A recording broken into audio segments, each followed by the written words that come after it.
This is 93.5 CHMR FM. You're listening to 93.5 CHMR FM, and this is The Aperture, a weekly hour-long discussion of all topics geek culture. I'm one half of your journey with us. I'm Rory DC. And I'm Adam the Porch Knight. And do we have any news to kick off the show today? Yeah. But before we get going, today's show is going to be about Star Trek. Yes.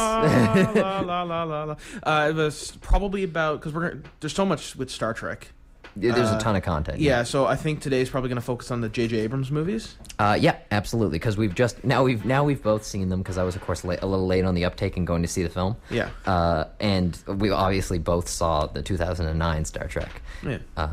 And we love Star Trek. So. Yeah. Before we get into that, I got some news to do. Not a lot of news for this week, unfortunately. New Avengers TV show premiered called Avengers Assemble. It's animated. Looks okay. Yeah. As an more animated TV show guy, it looks okay. New gameplay was shown for the new Borderlands 2 DLC called Tiny Tina's Assault on Dragon Keep. That looks awesome. And the DLC seems to be more focused on like a Dungeons and Dragons campaign setting, and it just looks hilarious. And Borderlands 2 is awesome. That's just good for everybody. Dungeons and Dragons and Borderlands. Community creator is asked to return, so it's looking likely that the show might not suck as much for the 5th season, which would be awesome. Yeah, would be awesome. New Sonic game announced. That's kind of big news. It's called Sonic Lost World. In it, he fights dinosaurs. I'm just kidding. In it, it looks to be harkening back to the more instead of going like 3D and 3D gameplay like Sonic World or Sonic 6, which sucked. It looks to be going back more to traditional Sonic, where Sonic and he's on a 2D platformer and he runs real fast, that kind of thing. And then it looks like he's fighting like 8 demon things that look really cartoonish and awesome. So that should no announcement for what platforms that's out yet, but I think if they said it's out for the Wii U. I don't know if it's exclusively out for the Wii U yet or not, but probably will be. New DLC for Crisis 3 called Lost Island was announced. It will have more weapons, 5 new maps, and 2 new modes, but it's multiplayer, so I don't really care, and I don't play that game anyway. Tommy Oliver is going to be back for the 20th anniversary of the Power Rangers. Tommy Oliver, who was played by Jason David Franks, he was the Green Ranger in the original Mighty Morphin show, which came out 20 years ago, and he's returning to reprise that role they have a big 20th anniversary special movie coming out, so I think he's going to be in that, and which is pretty cool because I always liked Power Rangers. Fair enough. And last but not least, Tard, aka known as Grumpy Cat, which is that very popular meme. I actually really like Grumpy Cat. Is going to have a movie. Yeah, a Grumpy Cat movie. I am not kidding. They described it as a Garfield-like, so I'm assuming they mean like Garfield-like the movie, where Grumpy Cat can talk and talk to other cats.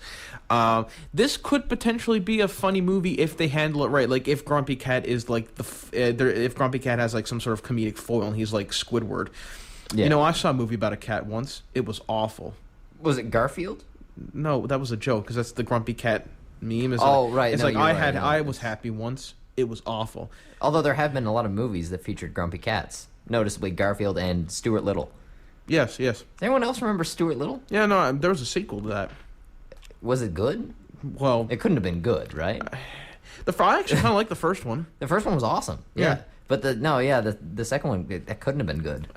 Like Cars 2. Like how could you like? That's the only Pixar movie I haven't seen, and Ratatouille. But I heard Ratatouille is really good. So. It's cute. It's cute. You've seen Ratatouille? I think it was in a different language, but yeah. Right on. No, we watched it. Was the other language French? Yes. No, okay. I think we watched it in French class. I can't remember if it was in French or English though.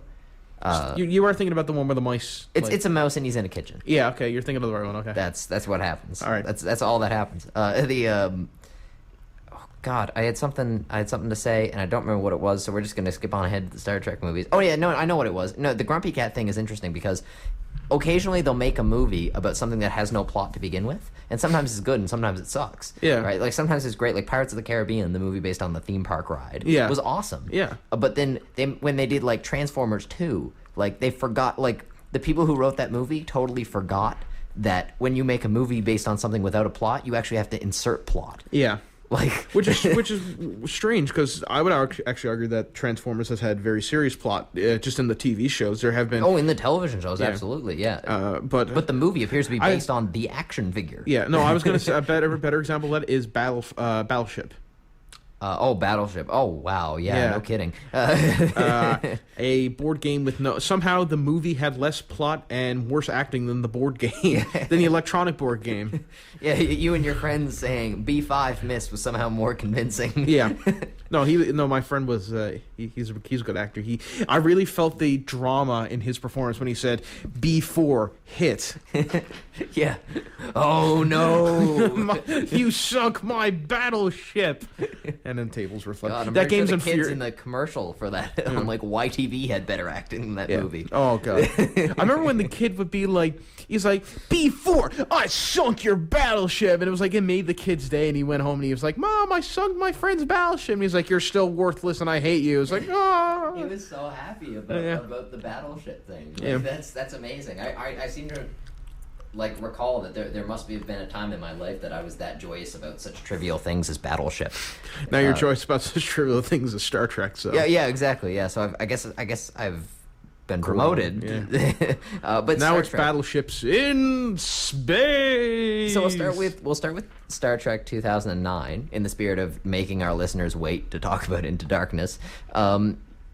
So, did we both love Star Trek 2009? I think yes. Yes, but before we continue, there will be spoilers in this talk. Oh, absolutely. We will talk about the plot for both movies. So if you don't want it spoiled, then stop listening to the radio right now. Yeah. Switch over to 99.1 and listen to the same repetitive music over and over.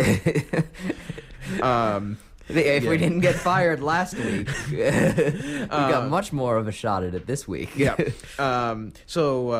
So there will be spoilers, so just watch out for that. But we'll try and let you know when spoilers come up. I feel like spoilers from the 2009 movie don't count because it's been out for 5 years, or 4 years. Exactly, sorry. Yeah. And spoilers from this movie from Into Darkness is a bit more acceptable if people are like, "Hey, you spoiled it," but it's been out for 2 weeks. And sort of importantly is the fact that the original Star Trek, the ending really isn't what made it good. Nothing about the original plot of Star Trek is what made it good. No. Which is it's great. It's sort of in the spirit of Star Trek in that way, that the ending never really mattered. You know, the reason that the Best of Both Worlds is a great 2-part episode is not because of how it ends. No, it's because of how it progresses. Although I did like how it ended.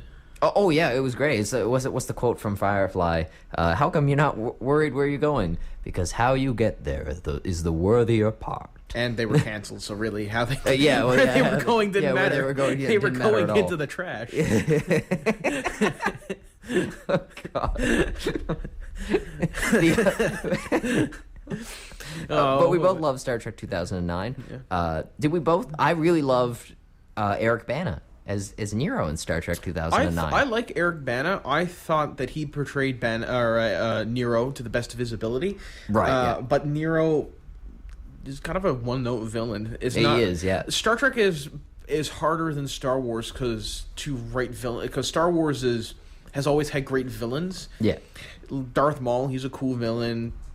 Darth Vader is one of the best villains ever. The Emperor is a cool villain. And then even in the expanded universe, you got like the Mandalorians, Yusing Vong. You have the old, during the days of the Old Republic, you have the Sith Empire. You have some really cool villains there. You can just have great villains, and Star Wars, you can just have like pirate lords or like heads of like ancient Sith clans or like mercenary groups, and you can just put anything.